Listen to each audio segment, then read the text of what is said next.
Hello everyone, welcome back to the channel. I'm Christine. I'm Hannah. I'm Abachan. And I'm Oji-chan, and this is our channel we call Poor Man's DIY.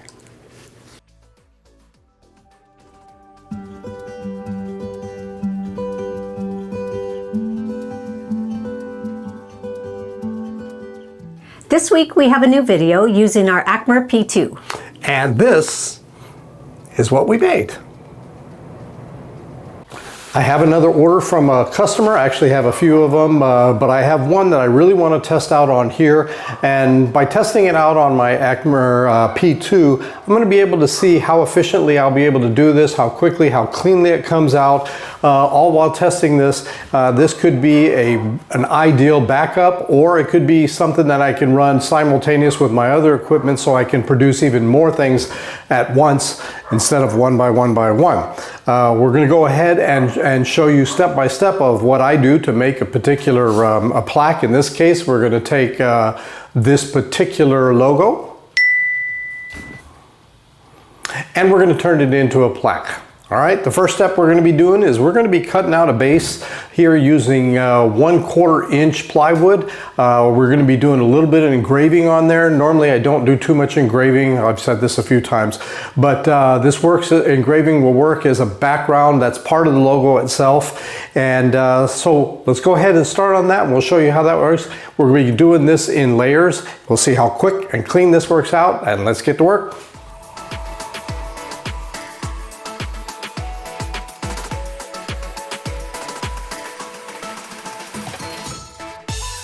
Okay, running a little test over here just to get the double check to make sure the engraving is dark as I want it. Turned out really nice. I know the settings, so now I'm going to go ahead and engrave and cut on the 1/4 inch base of the plaque.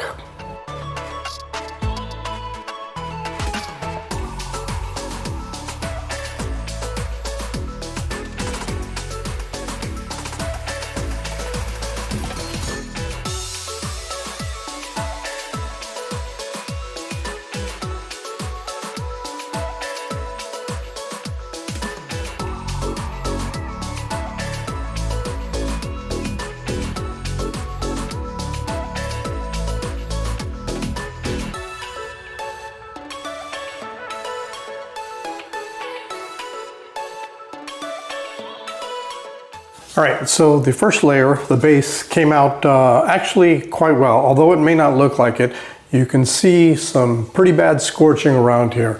There's a couple reasons for this. One, I didn't do a proper test on it to see what would be the ideal settings for this particular type of wood and for this thickness. I wasn't really concerned about it. I expected there to be some scorching. It was a little bit more than I thought. It's not a problem. Normally what I would do is I would just sand that down, but I'm not going to have to sand it down because we're going to be putting another layer on top of this, which is going to sit right on top of that scorched area anyways, so it'll be fine. Now, next we're going to go to the second layer. We're using a lighter color wood. This is also, this is 1/8 inch thick. You can tell, right? Right. All right, and we're going to cut out some more of the design. Eventually, we're going to be staining this and adding this on top of that as layer number 2. So let's go ahead and work on this and see how well it cuts with our P2. I'm a little bit concerned about the wood that we're using for the second layer. This is not an uncommon thing, but the wood is warped. Either this way, but it's warped. All right, so I've locked them down onto the honeycomb, which is fine, but as it cuts, if the whole thing cuts out, it will pop back into the warp shape that it's sitting at right now. So you're probably gonna see me midway through, as this cuts, I'm gonna add some tape on there to hold it down so that when it does finish, it doesn't pop.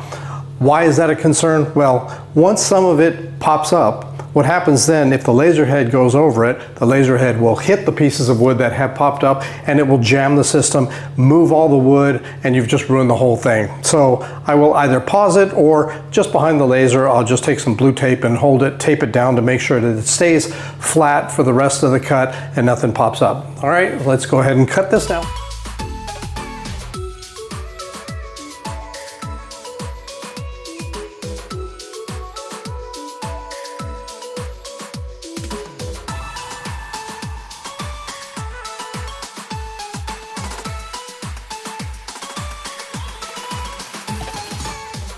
we finished the second layer.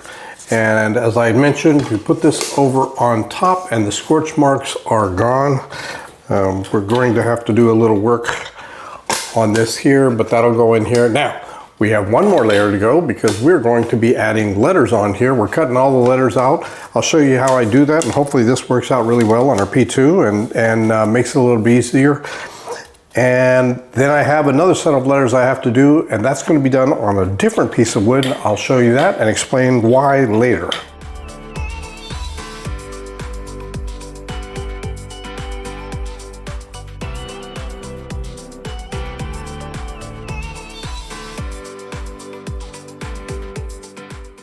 All right, the P2 did an excellent job here cutting out these letters. Now, let me explain something here. For those of you who are going into business, or even a small business, you want to make use of every piece of wood that you purchase. So you really don't want to waste too much wood, as I have done here, where you could have cut out every one of these letters probably in this tiny little area right here. I thought about this, and it's like what I have decided, the reason that I do this now is because this becomes a template. When I go to glue these letters onto this, I will be able to put the letters exactly where they belong. Okay, so I just glue the letters inside where they were cut from. When I remove this, they're perfectly in place. So it was a decision between cutting this all in and saving the wood, and then trying to glue one piece at a time on here and make it look right, spaced perfectly and whatnot. I just couldn't do it, so I'm willing to sacrifice some wood in order to get closer to perfection. So that's why I cut these out. Obviously I didn't cut the whole thing, so I'm trying to save some wood. But now this, the P2 did cut it. There is some scorching on here, as I've mentioned many times. Probably could see that. It's very light though. The actual letters themselves, there's a little, it's kind of hard to notice on there as well. Let's see, can you see that?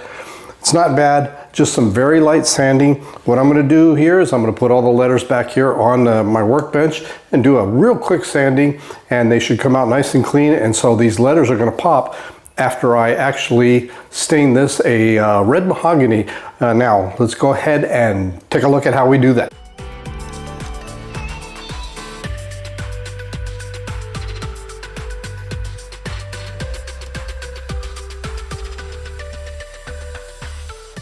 Okay, well, now we're going to go ahead and stain this. As I mentioned, I'm going to be using a red mahogany. I want something dark so it contrasts the rest of the plaque itself.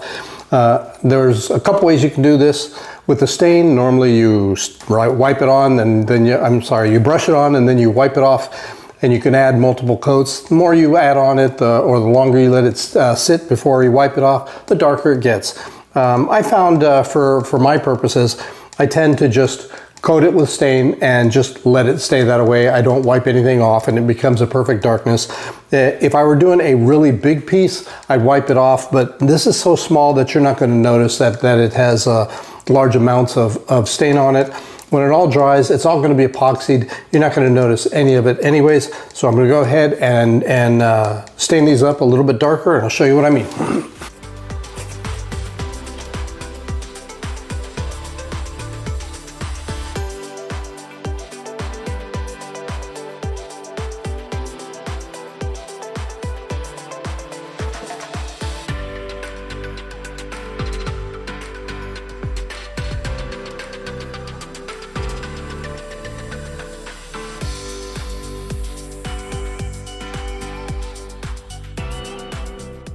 Okay, I'm gonna let this dry a little bit, put a second coat on it, it'll become nice and dark. Sometimes it actually kind of almost looks black, even though it's not.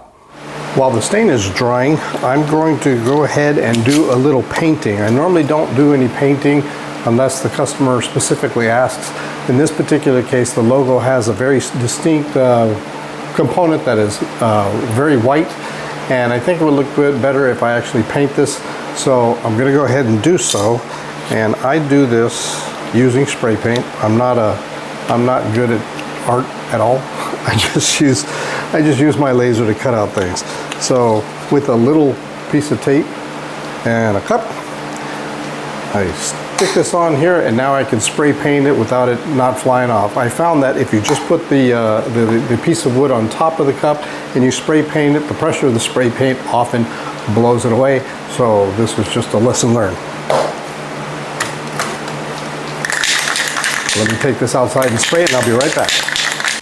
For this final step, we are going to be cutting out some letters, but instead of cutting the letters and staining them after the fact, I've learned to stain some wood and then cut the letters from there. Much easier. Don't know why didn't think of that in the first place. So anyhow, I've got some pre-stained wood here. I'm going to go ahead and cut out the letters, and each one of these letters is going to be glued onto the plaque one by one with tweezers. And I want to see how well the P2 handles these tiny, tiny letters. Hopefully they come out really nice. So let's give it a try.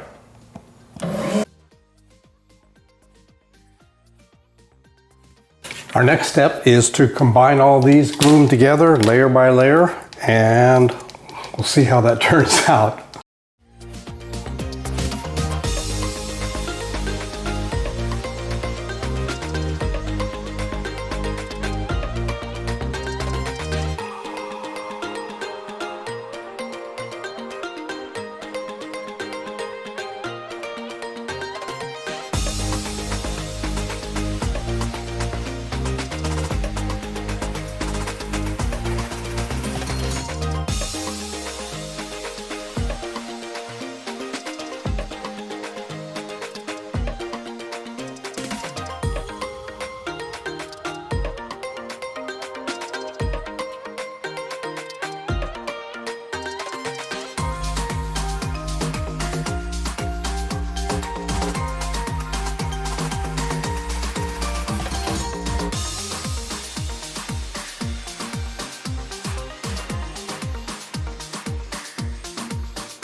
Okay, regarding the ACMER P2, this actually is a really impressive machine. The laser may be only a diode laser, a 20 watt, but I'm able to do things that I normally do on a CO2 laser, which is a beast. And this came out really nice.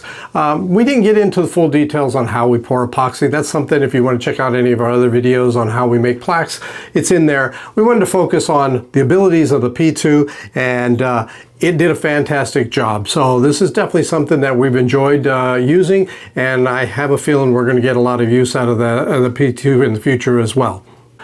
At this point in the video, we usually tell you what we're going to make next week. Unfortunately, we've been getting that wrong a lot. There's things that happen, and for whatever reason, we're unable to post the video that we had intended to. So we're not going to tell you what we're going to post next week. So until we meet again. Bye-bye. Bye-bye.